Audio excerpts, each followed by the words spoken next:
Welcome back.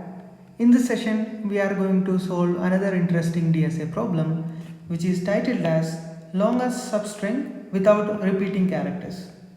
So let's try to understand what is the problem statement. So you will be given a string S.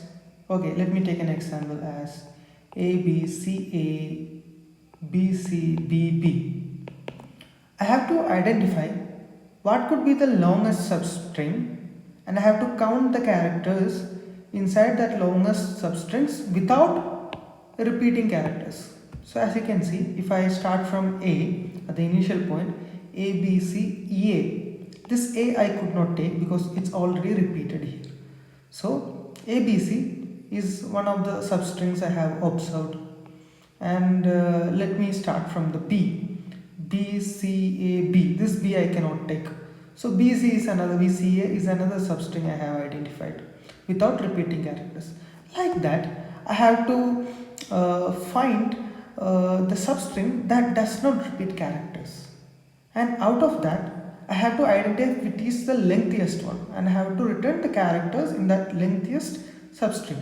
So in this particular problem, I can give you the answer. The answer is ABC is one possibility and BCA is another possibility and CAB is also another possibility. And all of them, since all of them has same number of characters, this is 3. This is the one we need to return. So this is our answer. First we have identified the longest substring and whatever the length of the longest substring that we have to return. If in this case, if S was something like B, B, B, B, so since everything is same substring, so the answer would be one is B, you identified, another is B, another is B, another is B. In this case, the answer would be 1. This is the longest substring without repetition, what we have identified. So how can we do that? How can we approach this problem?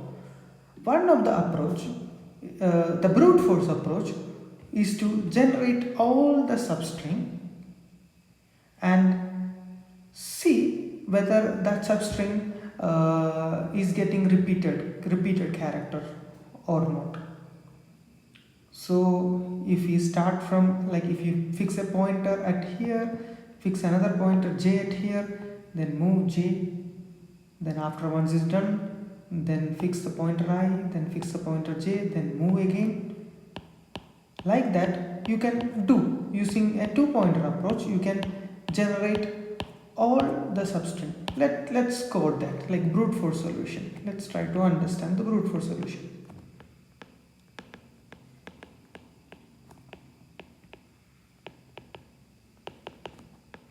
So let me write the class definition and everything. So this can be copied in the better solution session as well. So define length of longest substring self as string. What we need to return? The length of the longest substring, that is nothing but integer.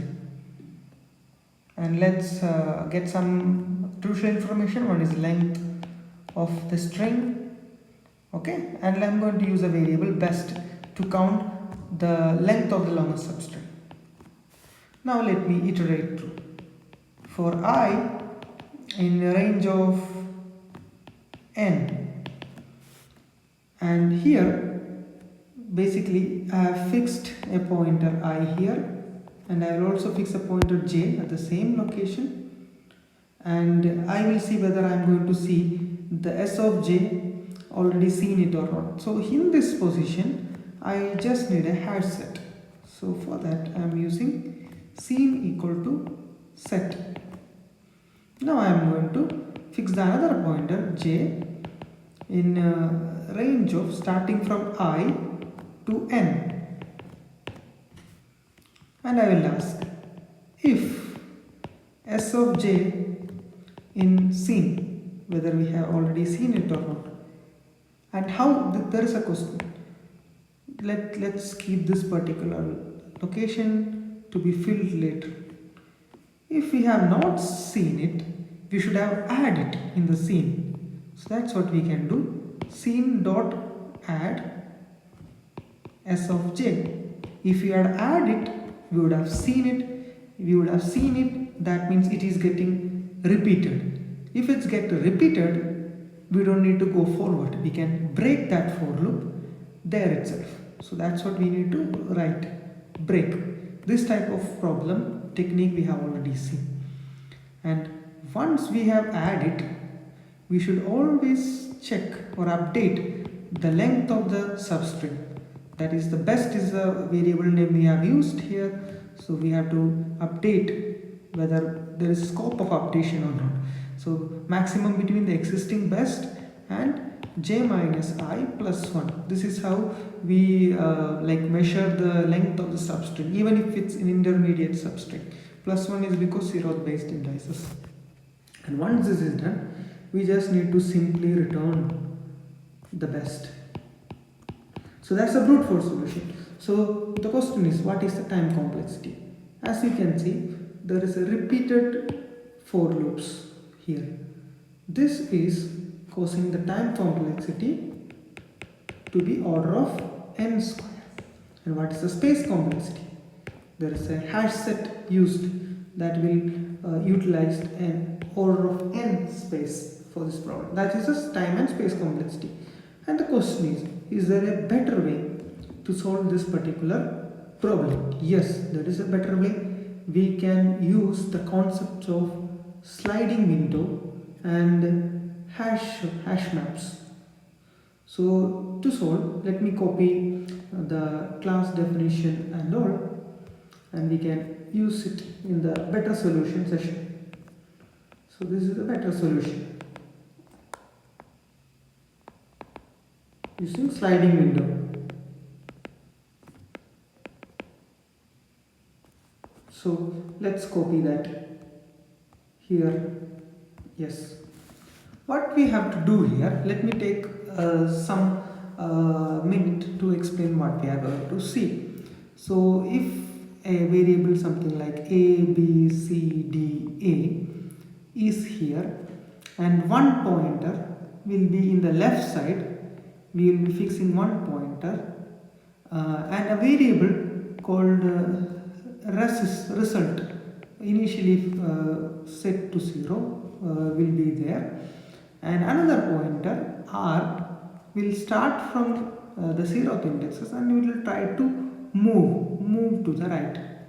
And the moment when the pointer indicates that we have seen something already in the past, and the current left pointer, okay, is been greater than what we have already seen, then we should update this particular L to last seen of S of R plus 1. I think it can get bit complicated, but sometimes what happens when we try to solve for the code, it gets much more clearer, or we have to do a dry run to understand. But in this case, I can explain it using writing the code. So let's go straight into the code. That will give much more explanation. Okay, what we have? We have right now we have the class and the method inside the class. Okay, let's use a dictionary last seen.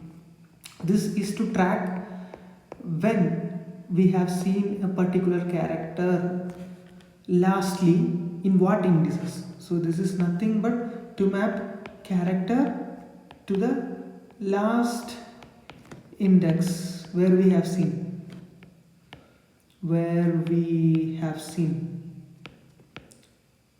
So this everything is commented out. Okay, this is to understand. And let's use the left pointer and the result initially set to 0. Now let's iterate. For r in range of length of s, if s of r in last seen. If we have already seen, and one more thing, this is a subtle point, okay, and whatever the last seen, okay, is greater than or equal to L. This means that this particular line means that whatever the last seen S of R, if it lies within that window of our consideration, okay, then we should update the left pointer, okay, to the last scene of S of R plus 1. This is basically shrinking the window. For example, I will try to say what is, if it's A, B, C, D, A, and if this is L, and last C, when we reach to this particular point, we check what is the last scene of S of R. That is nothing but this point, S of R. And we are asking, is the last scene is 0, is greater than or equal to 0? Yes. Then we should update last scene of S of R, that is 0 plus 1. So this L at this moment will be updated to here. L became here, not here. But in this case, if L was already somewhere here, and A, when we A come here, yes, we have seen it last scene, yes, this is true, but last scene is nothing but 0. Is it greater than or equal to L? L is right now 2, no. So in those conditions we don't need to update. Okay, that is a subtle point. With the example you understood. So in that case we don't need to shrink the window because already is out of our scope, out of our window. So in that case we don't need to be, but it comes up within that sliding window, we need to get it updated. That's what the point. Okay. Okay. Then once we have updated this thing, then it's fine. But if it's not seen, we should have already made the record of when is the last scene happened. That is this kind of approach we have already seen. Last scene of S of R equal to R. And here we can update the result. Result is nothing but a comparison between the existing result and R minus L plus 1. This is the substring. This we are updating. And at the end, once the for loop is done, we have efficiently checked the longest substring. We have to just return the result. So what is the time complexity here? As you can see, we have only iterate it once, and we have dynamically somehow checked whether we have last scene, and the last scene whether falls on inside the current window of our consideration. If it falls inside of our window of consideration and we have already seen it, then we need to shrink the window. And at the same time, if it's not seen, we need to update where we have last seen, and we need to check and update with the existing result and whatever the length of the current sliding window. This is the approach. So we just iterated once. So the time complexity in this particular case is nothing but order of n, and space complexity, since we are using a dictionary to keep a track of when is the last scene, so for that also the space complexity will be order of n. So we have explained the brute force solution as well as the better solution, that is the sliding window approach, and I hope you understood the solution and the problem, and thank you for listening.